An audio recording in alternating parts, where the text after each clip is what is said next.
All right. So thank you guys for coming back this week. This week, we are talking about step 6, which is investing in public health and not prison. We want to support cost-effective programs that keep people off of supervision and out of jail or prison. We want to reinvest in housing, mental health, and addiction services. And I'm so excited to have one of my favorite people here, Gary Cobb. Gary, tell us a little bit about yourself and what do you do? Hi, Julianne. Thank you for those kind words. You're one of my favorite as well. So my name is Gary Cobb. I am a board member with a Partnership for Safety and Justice. And my day job is I'm working public policy. I'm the community outreach coordinator for a little over 20 years now, going on 21 years, and actually a recipient of the services. And so I have a long history of being unhoused, involved in the criminal justice system and substance use disorder and all the things that unfortunately roll into that when someone's experiencing it. Yeah. And, you know, we've talked in the past and you actually just expressed to me that, you know, you have kind of a different view of public health. What does public health mean to you? And what are some of the challenges that have been alleviated through public health strategies? Yeah, I think for me, when I think of public health, population health, what I really go to first is the social determinants of health that really affect everybody, but they affect people from generational poverty, on the lower end of the socioeconomic areas in our communities. And that historically, unfortunately, is our communities of Black and Brown people. And, you know, so I think about addressing the social determinants of health through public health policies to move people out of that. Because it's like, if you take care of the social determinants of health, everything will be much better. You know, I think I kind of sometimes think that public health initiatives and population health initiatives are the response to not addressing the social determinants of health. Yeah, definitely. And like that actually is like a smooth walk into this next question. So what do public health and crime have to do with each other? I will answer it this way. I think that, again, folks that are stuck in my experience being in involved in criminality was a direct result of, again, those byproducts of social determinants of health, lack of economic opportunities. And so when you're kind of put into a survival mode, that I had to, you know, lean into some things to make ends meet. That's probably it. You know, some people say it's an excuse, but it's actually a reality. It's, you know, how we've designed our system.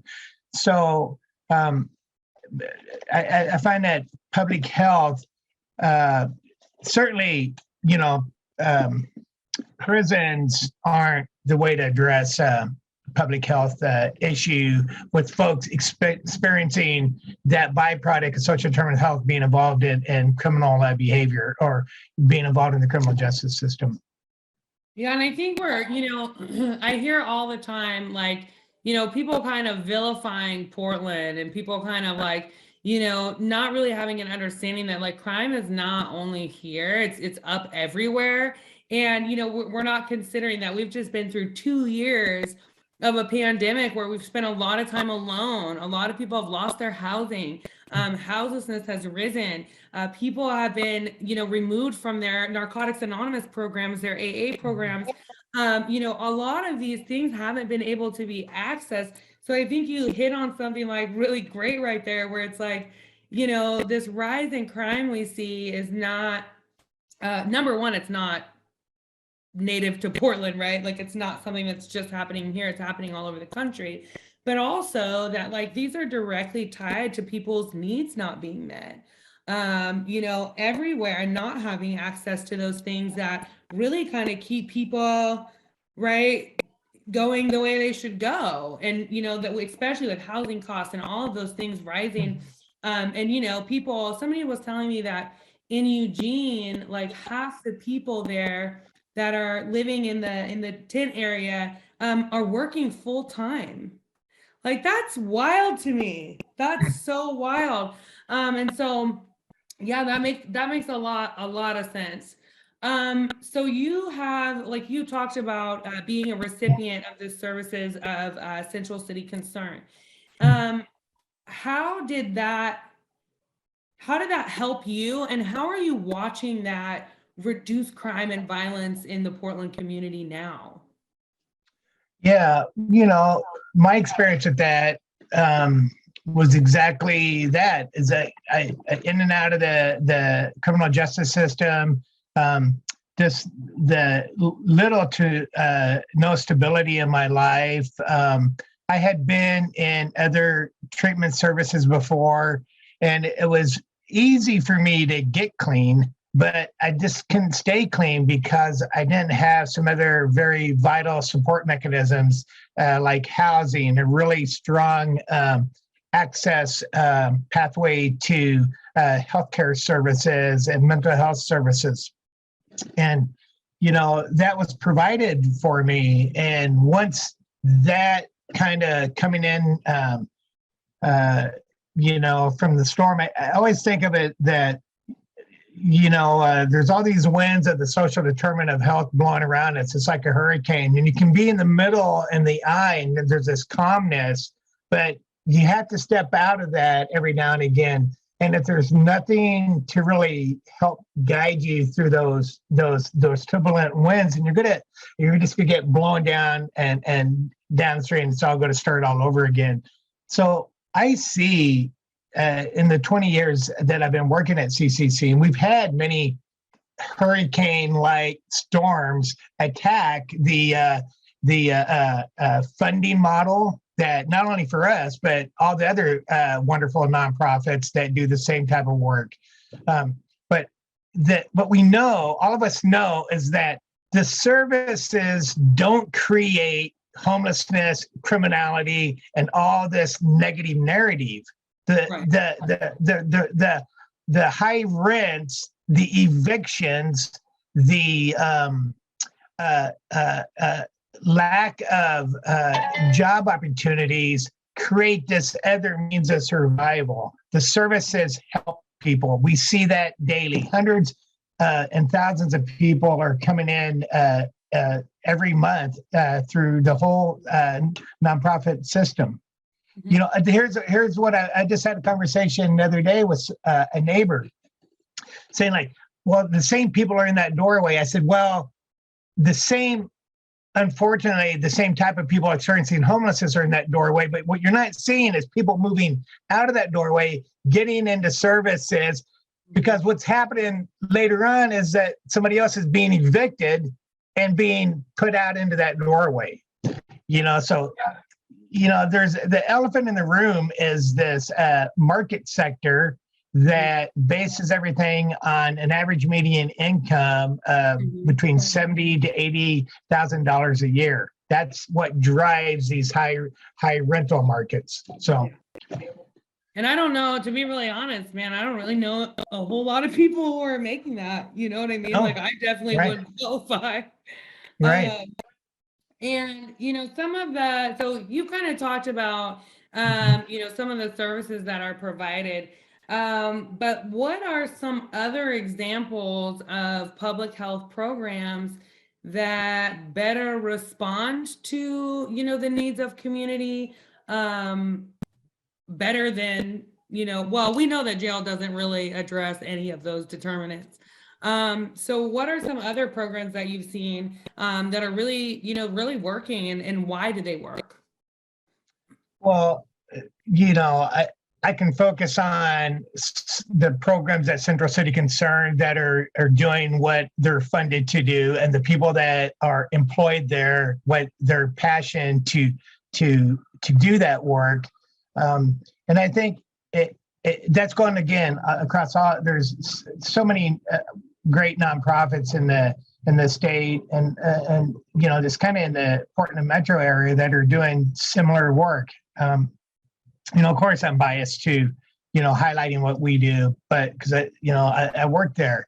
However, that across the spectrum, what is really happening right now, and it certainly has been needed for way too long, is a focus towards culturally specific programming and support services, especially picking up folks as they come out of incarceration. And we have to really bolster and pick that up, because when we originally talking about the prison industrial complex, who does that target the most? Right. In our society. And Portland and Oregon has its own reckoning to face as its gentrification and everything else. So I'm a big fan. We have a couple, 2 or 3 culturally specific programs at Central City Concern that I've seen just really be amazing, and I see them elsewhere. And so I'm kind of gonna switch it up a bit, because part of the 8 steps, the reason why we're looking at the 8 steps is because we want to look at, a lot of this starts for folks. An arrest happens, they're not getting their needs met, life happens, or they're a victim of violence or neglect themselves, and they kind of recreate that. We know that happens as well. Trauma is the gateway drug, right? But so an arrest happens, they go in front of a DA, and for us, we want the community to kind of start understanding the role of a DA and what a DA can do to kind of stop this, stop this pipeline into prison, and can kind of, how they can advocate for programs like this, and what it looks like when a DA's office, as much as they can get it right. So yeah, what would that look like to you? Well, first I'm going to say that that structure right there, the difference between like a DA and where a lot of us and the folks that we're mainly talking about, those that can't afford an attorney and are relying on public defense system. So that public defense system is so underfunded, and those lawyers are so caseload heavy that the DA, it's easy for them to come in and, make some really horrible plea deal. Right. And people are copping to stuff that they're, being kind of almost coerced into a plea deal because of the fear of extra time that they may get into if they actually get an opportunity to have a case tried in court. And what would, how would it look? And do you think it would be beneficial if, let's say the second the charge came into the DA's office, if there was a program available that would actually meet the need and not, we know that jail doesn't rehabilitate. So let's say the minute the DA gets this case and he sees that drugs and alcohol are involved, or he sees that houselessness is involved, there's an automatic referral to services, or there's a DA that's willing to, to go and speak to legislature about the need for these programs, instead of, continuing this cycle that we know doesn't work, we know leads to recidivism. How helpful would that be to programs like yours? Yeah, I think what you're speaking to is creating and there's some of these elements of this, like a pretrial program. So folks are, charged, and instead of holding them in jail, they're able to go to a program that has, safe housing attached to it with wraparound services. There's a period of time that they're there. There's a reporting back to the system before they actually, come to trial. And, and there could be a lot of good information and there for a judge to say, and a DA to say, well, I think it's pretty clear that this person did this under the influence and, their addiction drove them to this. And, there can just be some, a better understanding where somebody is and just not being, I think the system really convicts before they really figure out what's going on. Of course, we're going to have, it's going to be depending on what the crime is. I mean, we have to understand what we're talking about here, and nonviolent person-to-person crimes, I think, are certainly should create a bigger pathway to this opportunity. And I know that when you think about folks who have caused harm and who have been harmed, that's the same thing in a lot of us. I mean, I've experienced both of that, unfortunately. Yeah. And so, but again, it's getting people help, So and this is, and I won't hold you too long. This is our last one. Well, I'll have two more, but this is our last one of pre-planned questions here. So if you had, let's say if folks had what they needed, right? Paint a picture of what you think our communities could look like if we invested in public health instead of prison. What does that look like for, the people you went through the program with, yourself? What does that look like? Dream world. Yeah. So I think about this quite a bit. I think of the general fund, taxpayer funded budgets in our state general fund. So the first one is education. Yep. Second one is health, the health system. And the third one is the public safety budget. And, that's the first two budgets have to kind of meet matrices to get actually the funding release. This third one gets to come in, ask for a check, and there's no rhyme or reason for accountability to those taxpayer dollars. Right. So as a taxpayer, I would encourage us to look at how we can shift some of those resources out in the community. We can call them public health dollars. I call them community health dollars at this point. And we will have a much, especially those dollars for kind of creating the programs you were talking about, like, hey, how do we, kind of stop someone from going down this pathway? It's kind of also combining a bit of a restorative justice programming to it as well. Right. Yeah. Those are, and those are like key components. When I really think about it, it's like, in my mind, if we had everything we needed when somebody makes a mistake, like before the charge ever happens, if we can get them into one of these programs and they're not a harm to themselves or other people, like that's dream scenario, right? Like we just stop it where it starts. And I think that's, that would be so cool. I think about that all the time too. Yeah. I thought I was the only one. No. And then my last question. I just want to say this. I'm not an economic major by any means. However, this system that we're currently seeing folks go through is not by accident. It is deliberate and it's intentional. Highly ineffective. Well, it's highly ineffective. And to be really honest, doing the real work is cheaper. That's what's wild to me, is it costs so much more to house someone in jail or in prison than it really does to actually just meet their need. Right. So that's even what's like wilder to me, is it's like, so you mean to tell me I could pay for somebody to be in an apartment with like less than 5 days in a prison? Yes. That's what's wild to me. So then last question, Gary, I appreciate you so much for doing this for me. If you could tell our DAs or our DA candidates anything at all, what would it be?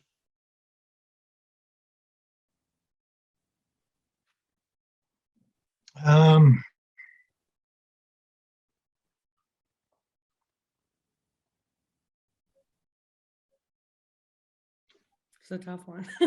I think really, I would just say, look at a person at their potential. I think, God, I mean, there's a lot of things I think I want to say, but how effective would that be?